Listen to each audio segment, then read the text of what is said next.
Recording. All right, let me see if I can find the stuff to share so we can look at this stuff. Okay, here's what I posted, the stuff to study. So this is the Unit 3 timed question stuff. This is going to be posted, I think it's on the 11th, and then due on the 13th, the Unit 3 questions, the timed questions. So, but study these things for that. I'd also forgotten over the summer, I had them do different sort of stuff. So I had some online sources in case you want to know more about these sorts of things. This really is just extra stuff, you know, if you want more information about things from a source other than your history book. I assume that you've gathered that I think your main source should be the history book. It's why I had to purchase it or get access to it or whatever you did to get the book, even if you downloaded the free version of it. The tests, the quiz questions, and the weekly questions really are based on information from that. So I assume that's the only source you really need. I do recognize that you are using other sources. I recognize that, one, because I've read the textbook, and two, I also have the internet. I don't know if you're aware of this, but they let people my age use the internet. So there you go. Also, that plagiarism check also suggests from time to time what sources you might be using. And also, when you use words that I know you don't normally use and aren't in the textbook, I know, you know, yeah, use your own words. And part of the reason I don't want you to use those words that you don't normally use is that it doesn't convince me that you learned anything. It convinces me that you found a place to copy and paste stuff from. But if you don't know what you're putting in the answer means, then I don't know what you've learned. You know what I'm saying? And I'm not trying to be rude at all about your vocabulary or anything. You know, if it doesn't sound like you, I don't think it's you. All right, so use the textbook as the source. And some of that other stuff might help. I tried to pick stuff that I thought was pretty, I mean, it's scholarly enough that I'm convinced it's correct, but it's not for you to help write your PhD thesis. So it should be fairly attainable stuff. That's the goal. All right, other stuff, the extra credit assignment. This is due the week before your other stuff, so it's due on Friday the 6th, I think is what I posted. My assumption is you'll use the video, which is in this archive.org details, that link, which is the government video explaining why it was necessary to put Japanese Americans and Japanese nationals, immigrants from Japan, into relocation camps in the United States, why we didn't trust them, why they were okay with it, that sort of thing. So your assignment, should you choose it, you don't have to, it's extra, is to look at that video or perhaps some poster sites or any other propaganda. You could use the Disney Goes to War stuff if you prefer in the source list of sources that I just gave you. Mostly answer these questions, or these things, they're not really questions. Source of the propaganda, intended audience, any part that seems exaggerated or dishonest, and if you think it was effective, and you can tell me why or why not. I want this to be relatively short, so 2 typed pages. My assumption is double-spaced. Don't include a whole lot of pictures. However, if you do talk about the posters, if there's a particular poster you're talking about, you could paste that on there, or at least tell me the title of the poster so I know what poster you're talking about. Or you can put the link to it in there if you like, okay? Hopefully all that makes sense. All right. Oops, somebody's waiting to get let in. All right, let me put them in. And before we get started on the notes for today, let me see if you guys have any questions. Do you have any questions about anything you've been working on? I put the link to the first weekly question up. I'll probably add the links to the second, third, and fourth tomorrow, so that if you're wanting to turn those in, you can. Also, I'll work more on grades tonight and tomorrow, so Hopefully by Friday, I'll be caught up with grading. We'll see. All right, questions, comments, or concerns at this time? All right, I'll assume we're good then. All right. Let me find the notes. We'll start with that. All right, so we're talking about chapter 23 today, which is Cold War stuff, the United States and the Cold War. Cold War is a general reference to the conflict between the United States and the Soviet Union post-World War II. It's often referred to as a Cold War because it's not a direct conflict. We don't, invade the Soviet Union. The Soviet Union doesn't invade us. We don't directly attack them. We don't shoot missiles at each other. However, we will use other countries to harass each other, notably Korea, Vietnam, Cuba. There'll be several other countries as well, but those are probably the more famous ones. And we may talk about at least one of those today.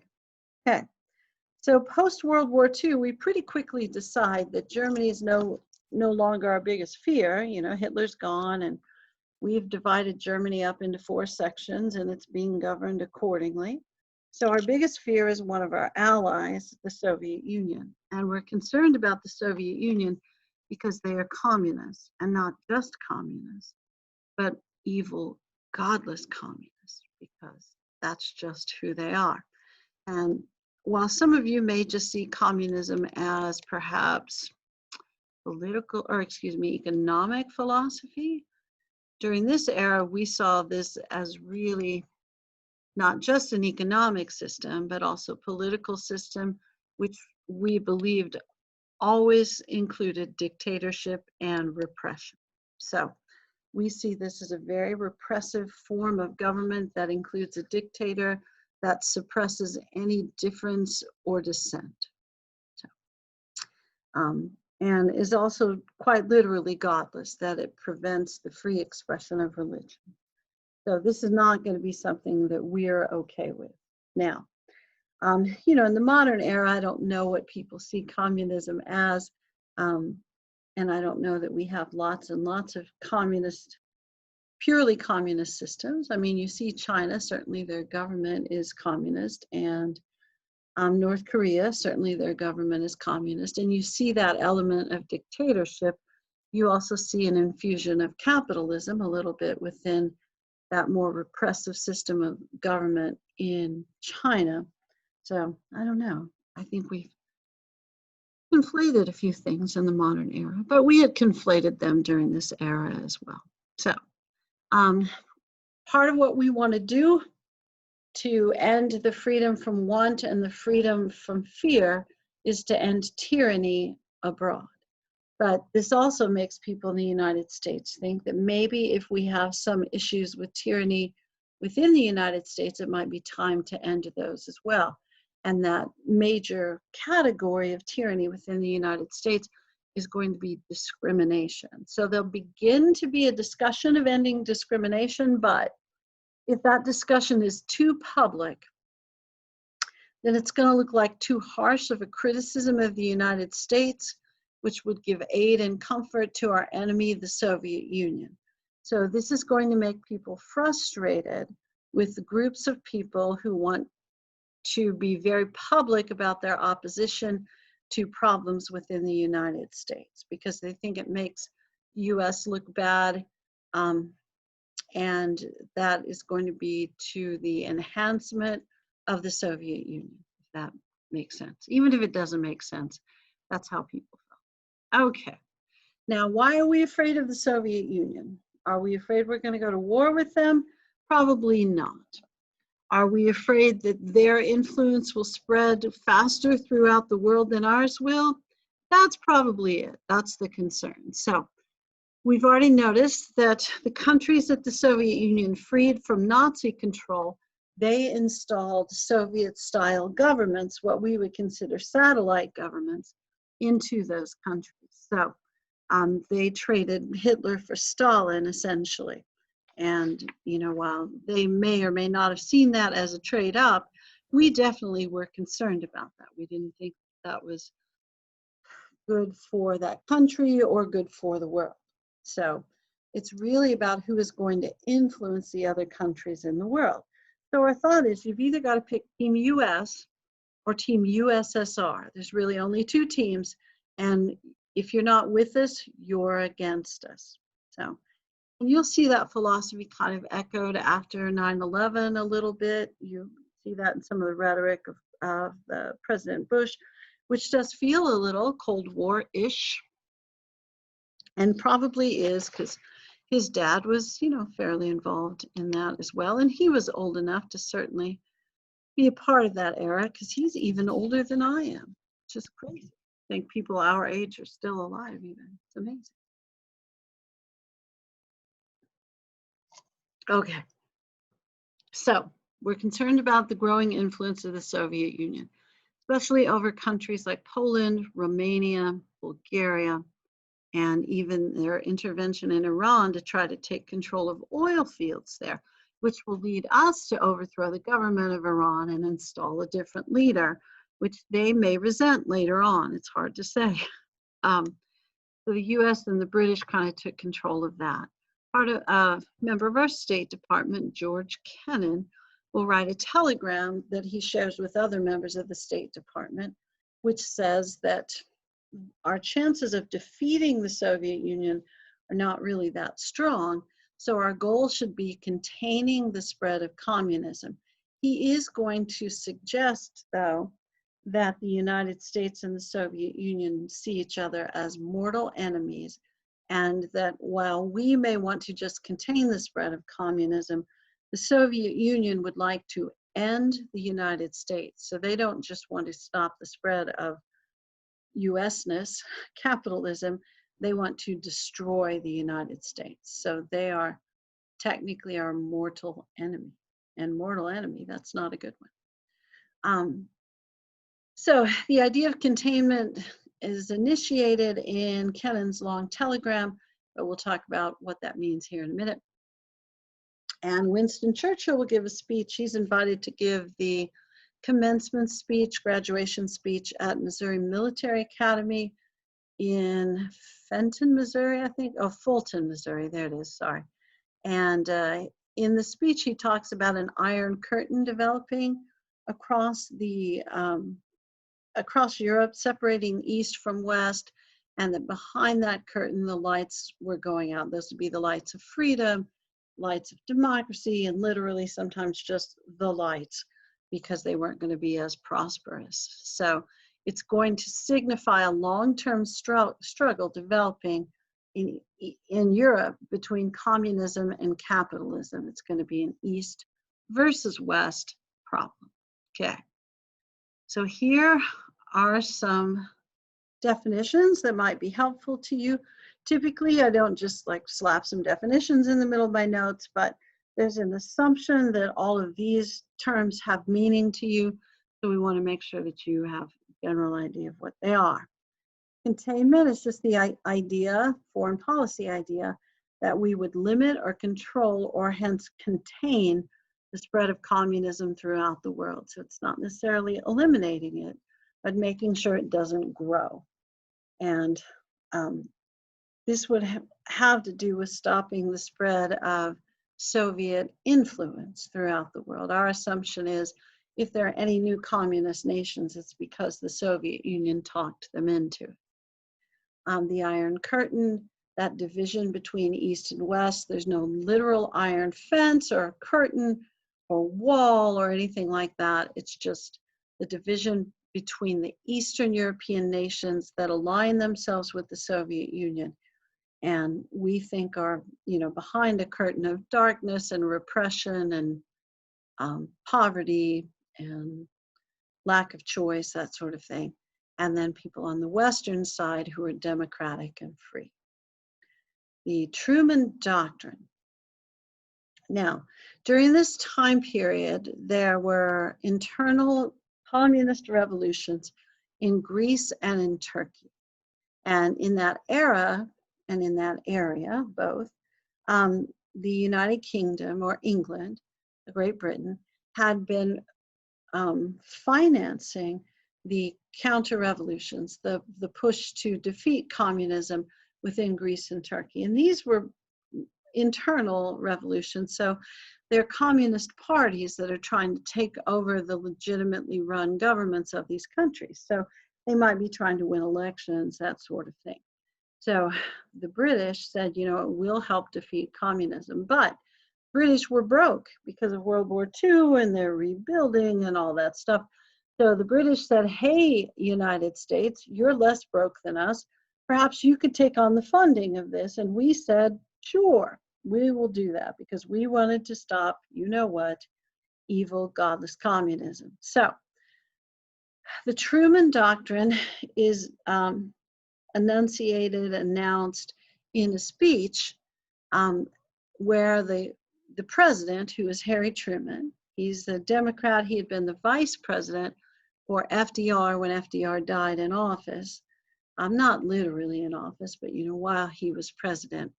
So Truman gives a speech, and in the speech he says that we would be willing to spend whatever it takes to end communism, internal communist revolutions, if your country asks for assistance like Greece and Turkey did. So he will ask the US government to pledge $400 million to defeat communism in Greece and Turkey, but he will also say that we can afford to spend about half of our gross domestic product each year as needed. And this would be an incredibly large expenditure, which we never even come close to doing.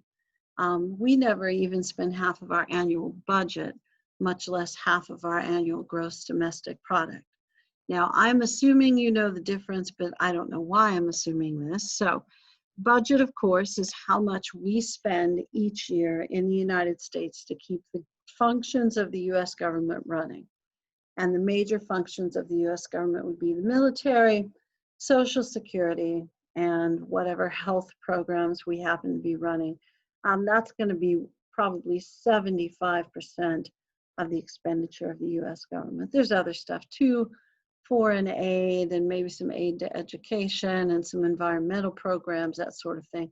But most of what we spend, about half, is social programs and about anywhere from 15 to 25% on the military. So annual budget is what we spend per year on the functions of the US government. Gross domestic product is the entire value of what's produced in the United States each year, which typically is higher than our annual budget. And right now is about equal to our national debt, which may be a problem. I don't know. In the modern era, people don't worry about debt as much as they probably did back in these days when we didn't carry so much debt, although our economy was smaller as well. And our finances were different as well. But anyway, okay. Truman, $400,000, or $400 million. All right, so we're essentially saying we'll just spend whatever it takes to defeat communism. And another example of this is the Marshall Plan. Now, George Marshall, the author of the Marshall Plan, is the Secretary of State during this time period. And which, you know, that's a guy that helps manage our foreign policy. So he is pledging that we will spend whatever it takes to rebuild the economies of nations who ask us for their help, or ask us for help, and submit a plan of rebuilding that includes a multi-party state. So we don't want you just to have one party, that being the Communist Party. We want your government to have at least two parties. So as long as you have a multi-party state and you ask for help, we will likely approve your plan to rebuild and we'll fund it. And we did that to everyone who sent in a plan. Of course, no one from the Eastern countries, that behind the Iron Curtain group, the group that was affiliated with the Soviet Union, submitted a plan. Our thought here was that if we could help rebuild these countries, they would be less economically vulnerable and they would be more in debt to us, not literally, but sometimes literally, for the assistance. So they would not, through hunger, poverty, desperation, and chaos, as it's quoted in here, turn to the Soviet Union for assistance. So political and economic stability will lead to greater freedom. And if we can help provide that, then these nations would want to continue to be free and more Western and not align themselves with the Soviet Union. Okay. All right, we'll stop for a sec. See if you guys have any questions. You guys with me? Do you have any questions? Everything okay? You have ideas what the Truman Doctrine and Marshall Plan are? Like if I were to give you a quiz right now on the spot. Are you guys working on your pre-cal?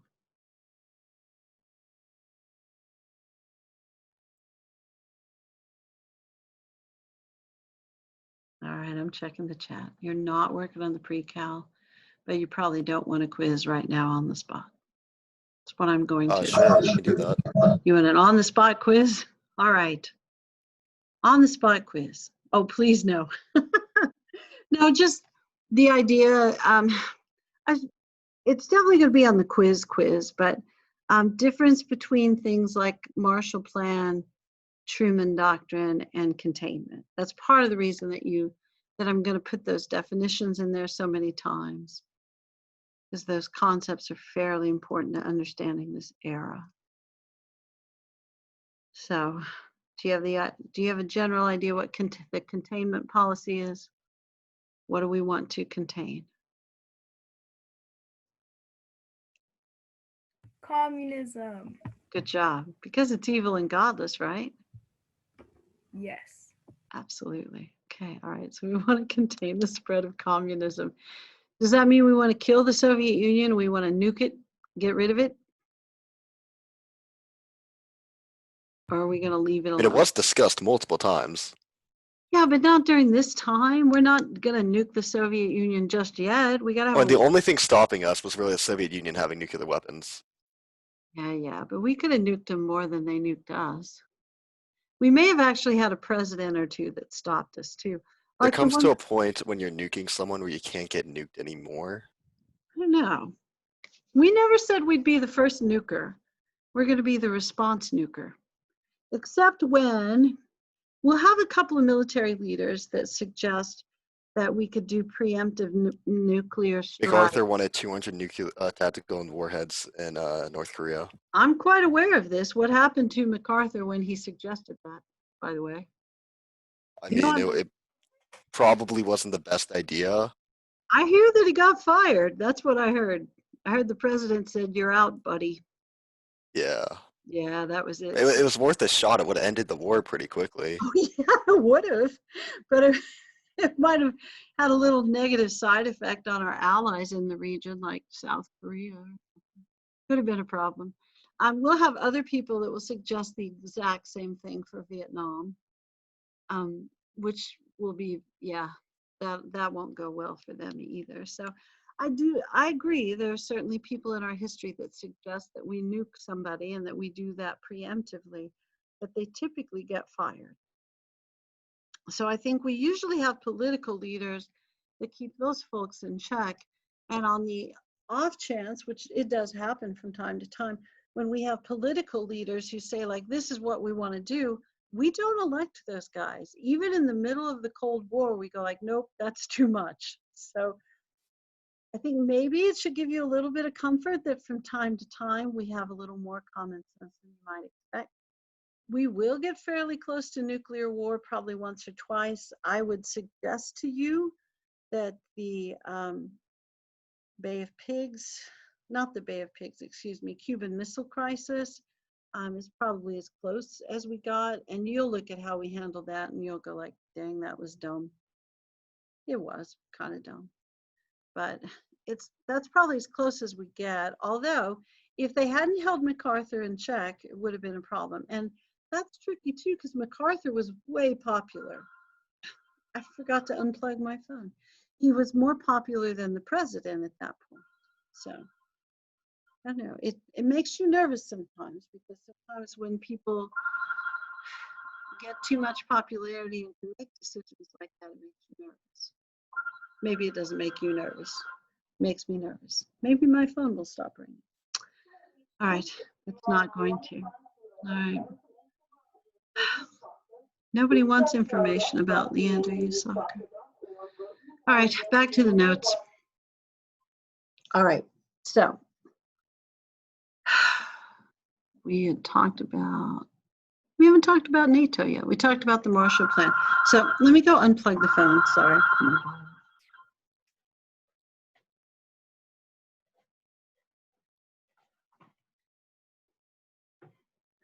It only rings when I have class.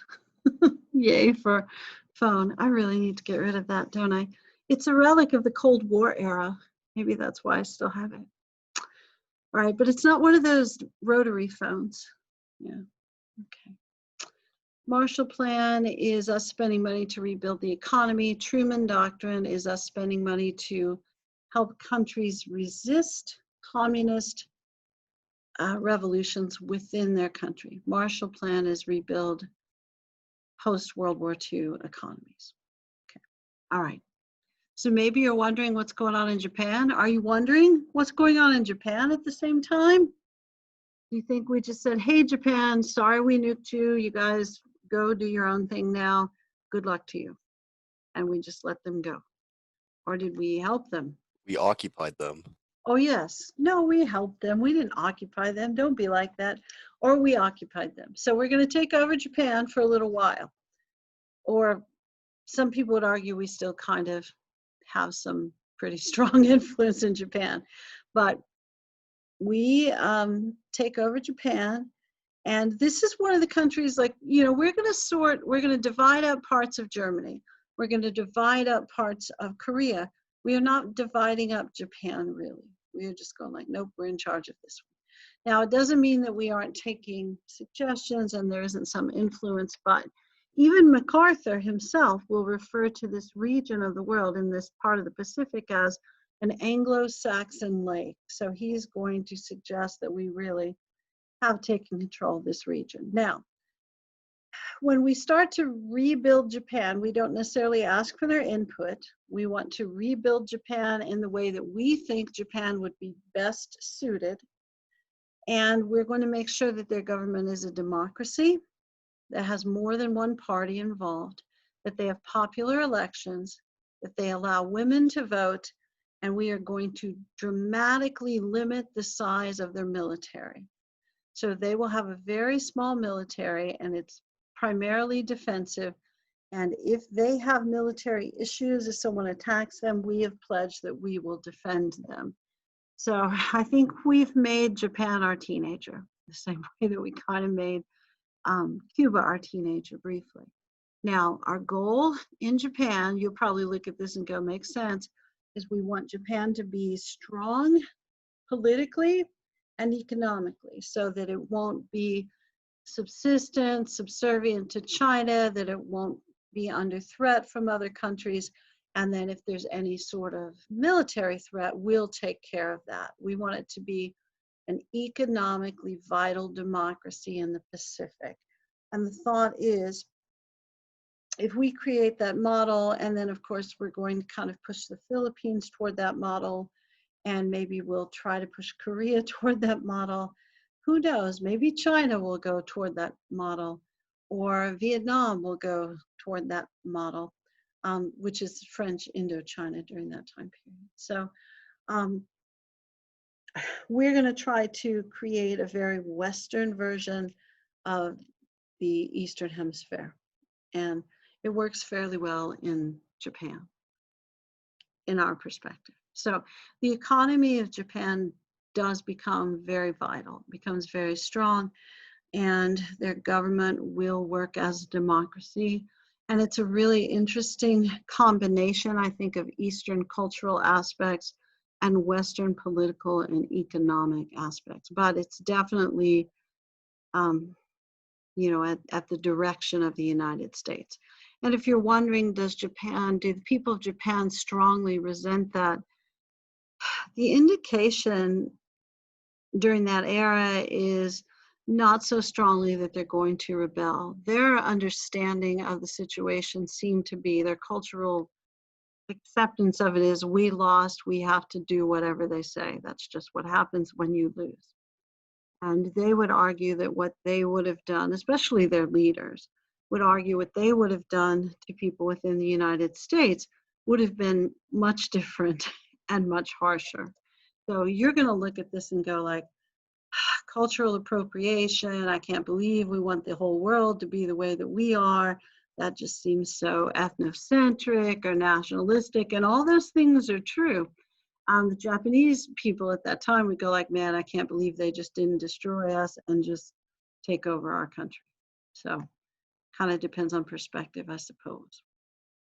All right, and if you're wondering what's going on in Europe, in the parts of Europe that were, Germany and Italy, especially Germany, the Allies divide Germany into 4 sections controlled by each of the 4 major allies: France, Great Britain, the United States, and the Soviet Union. France, Great Britain, and the United States will unify their sections of Germany into what people of my age may still refer to as West Germany. And then the Soviet Union went, nope, and they kept their section. They said, we are going to keep control of this region of the world, and we're not going to combine it with your section. So they controlled East Germany. Now, within East Germany was the capital of Germany, Berlin. So that city was also divided into 4 different quadrants, and then eventually it becomes East and West Berlin. And the east part is controlled by the Soviets, and the western part is controlled primarily by the United States, but also by our allies. And at a certain point, apparently 1948, the Soviet Union got kind of irritated with the US presence in East Germany / East Berlin. So they decided that to kind of starve out the West, they would cut off all the supplies to the western part of that city. You're wondering why they got irritated. People were moving from the east part of the city to the west part of the city because it tended to be more prosperous and had more access to sources outside of the country, that sort of thing.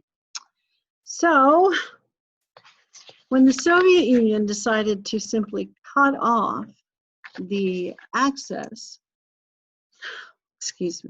to cut off access to, oops, sorry, counting the wrong person here.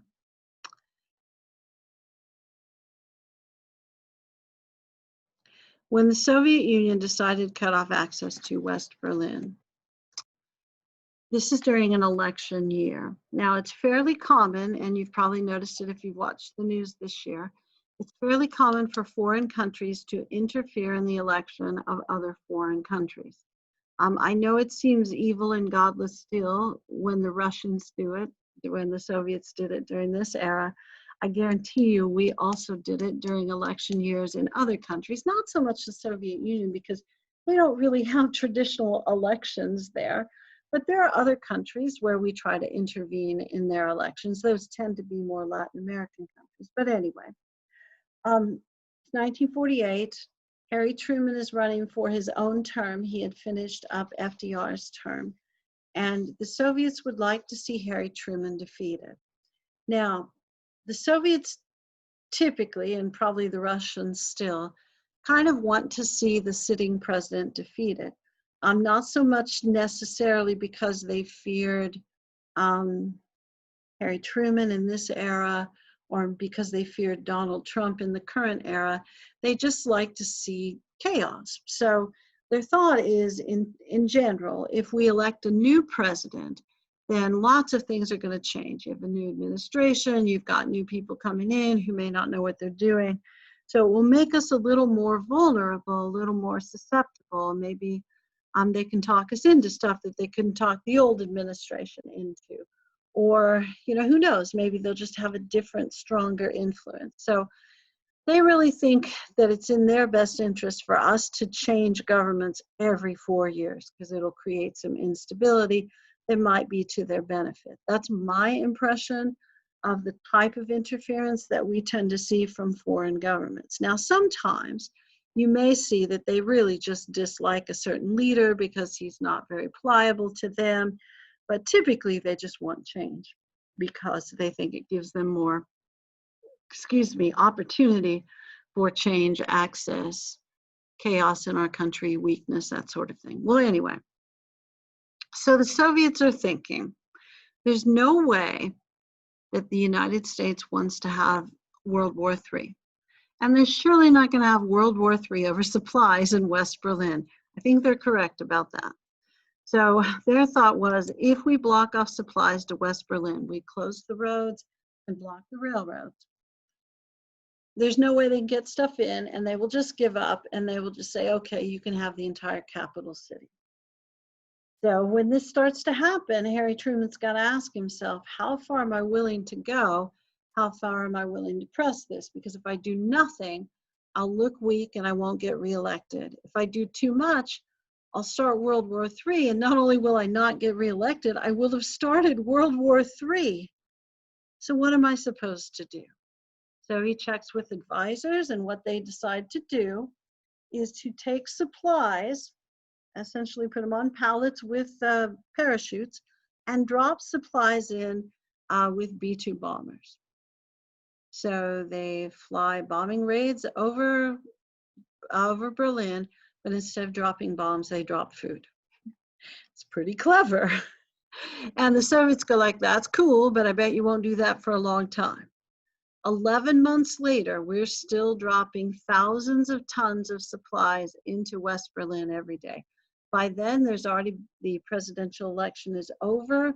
There's a big upset, and Harry Truman wins re-election, in part likely because of how he handled this crisis. So, just in case you need to know, and I'm pretty sure that you do, the Berlin blockade is when the Soviets block off access to West Berlin. So that way you can't get supplies in and out, information, that kind of stuff.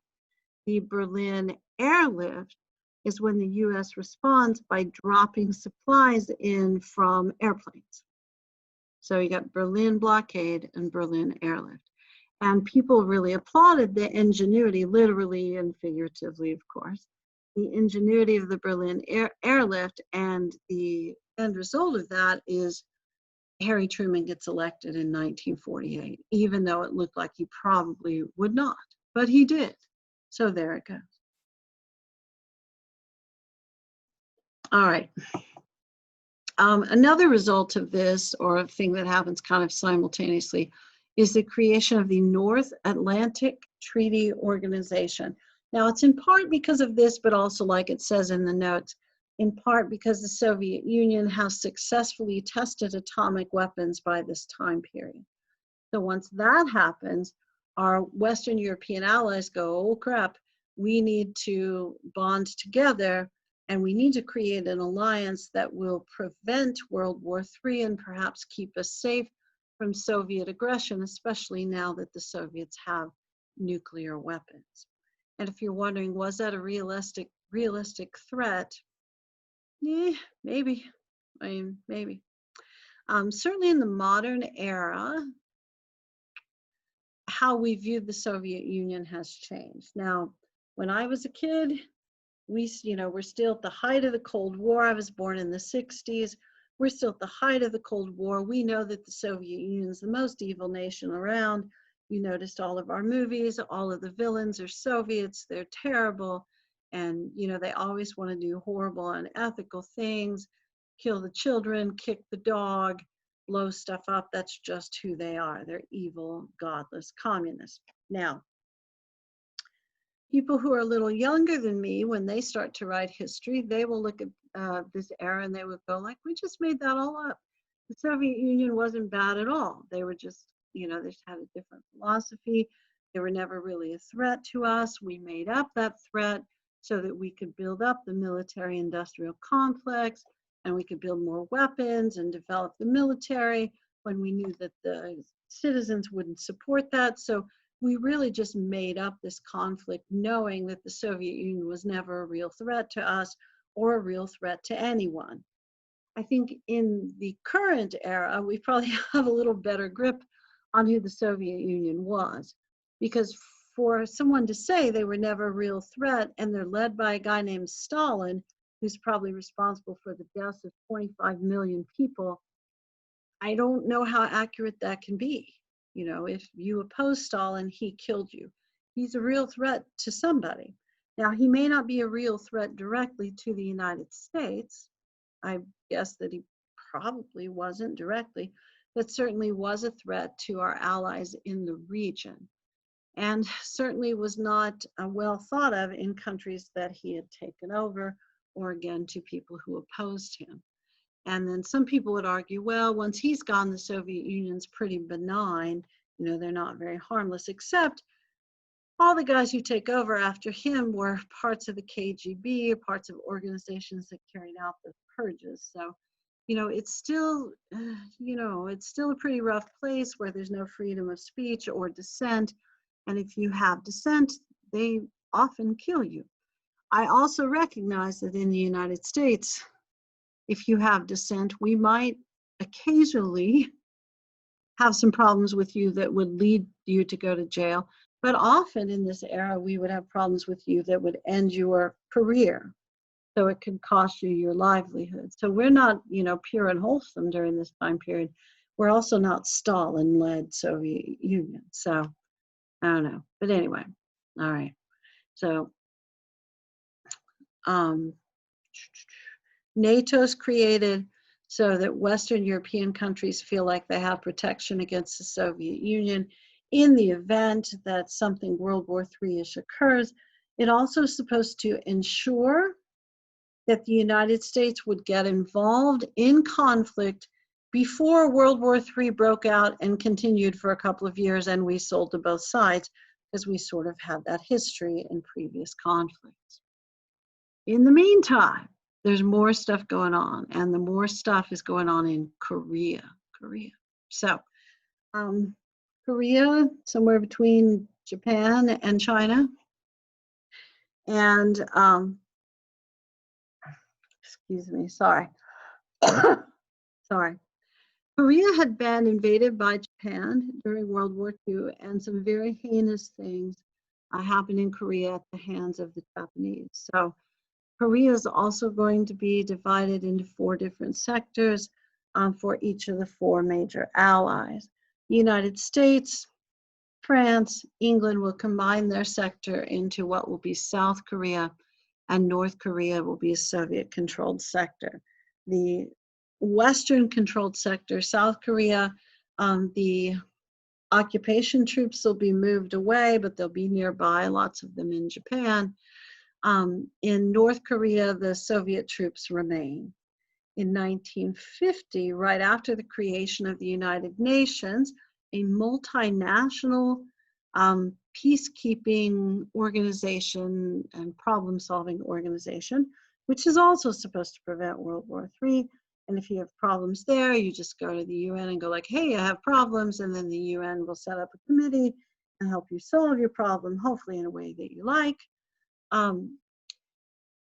So 1950, the North Korean government, with the military leadership supplied by the Soviet Union, invades almost all of South Korea. South Korea's civilian leadership goes to the UN Security Council and says, hey, this is not cool, help us out.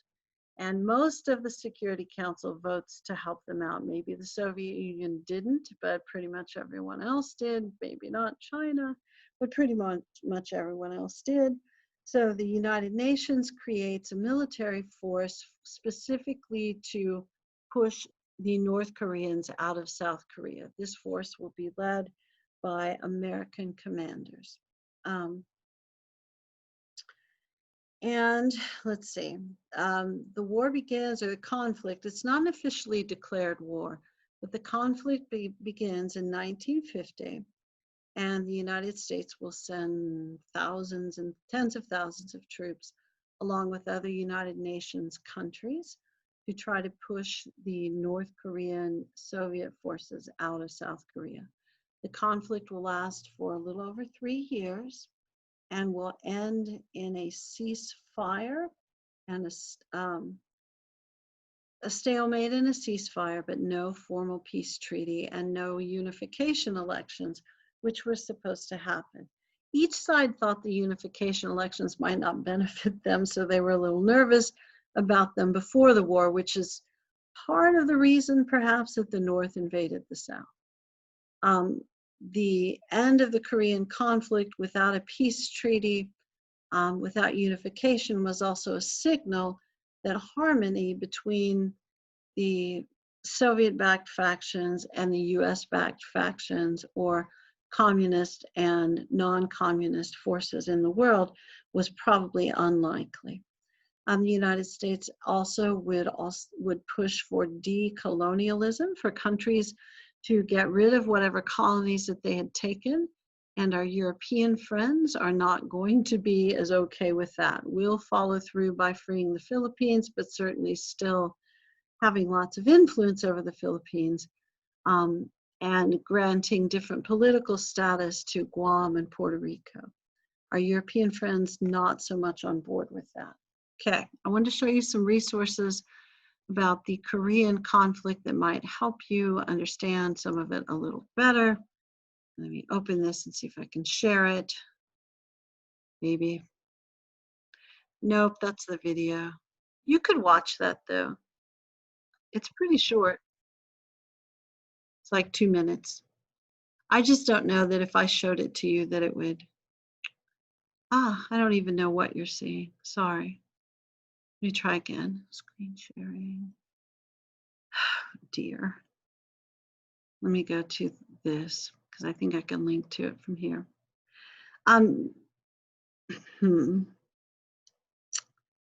Seemed like I had a Korean War timeline. I bet it's linked in the notes. And then I have this map, which I'll show you. Maybe I'll show you. Okay, I probably won't show you. Okay, here we have hope now. Maybe. Try one more time. Oh, there it is. Okay.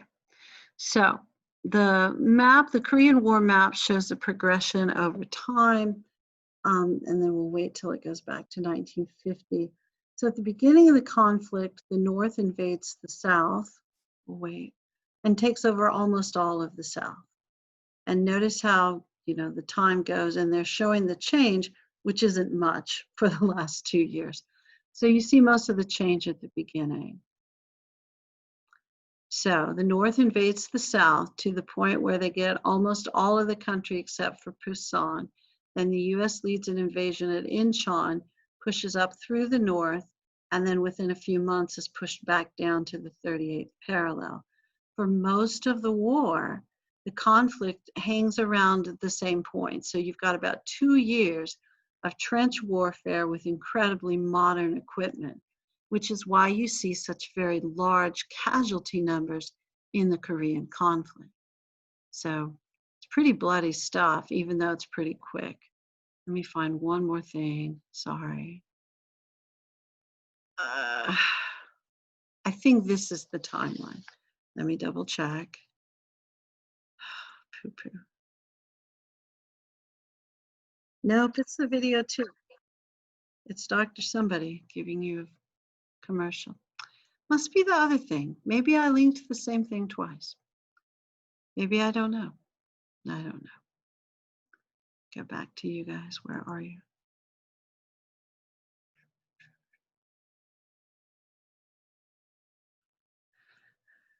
All right. I don't know if I want to just give up on this. I think I probably do because we're almost out of time. But somewhere in there is a link to a timeline. Now I'm going to try one more time. I just can't deal with it. Do you think it's that? You're going like, yeah, we don't know. Yeah, that's definitely it. Okay. All right. So I can share this really quickly, maybe. All right. So the timeline's the first link in the notes. So apologies. And it gives you all of the events here that are listed. So history of war, that's rough, isn't it? But military historians are, you know, they're important too. So you have the North Korean invasion that happens in June of 1950, and Harry Truman asks for troops later, and a few days later, and then you start to see the push. So this lists all the major events, and you'll notice that there's a really long period of stalemate in this conflict. By really the end of 1950, when our leader, our military leader, MacArthur, says he'll have the troops home by Christmas, they're pushed all the way back to the 38th parallel. Now, the UN directive was to get the South Koreans, get them their country back and push the North Koreans back to their country. What you end up with the farthest assault is with the US UN forces pushing the North Koreans all the way back to the Yalu River in certain spots. So they go beyond what they're supposed to do, which is part of the reason that MacArthur gets in trouble. The other part is what you've already suggested, that he wants to nuke China or maybe nuke North Korea, neither of which seemed like a good option to President Truman at the time, which is why he fires him. So there you go. I feel like I'm going to stop there and see if you guys have any questions, plus also double check on the roll. So do you guys have questions? Is there anything you want to ask? And then I'll look and see who I don't think is here. I don't think Gracie is here. And I don't think Matthew, no, Matthew is here. I see you now. Okay. Hi. Hello. Now the other one, Matthew Knox. But I'm glad to have you here as well. So both Matthews. So Gracie's the only one I didn't see. All right. Do you guys have questions that you want to ask about this?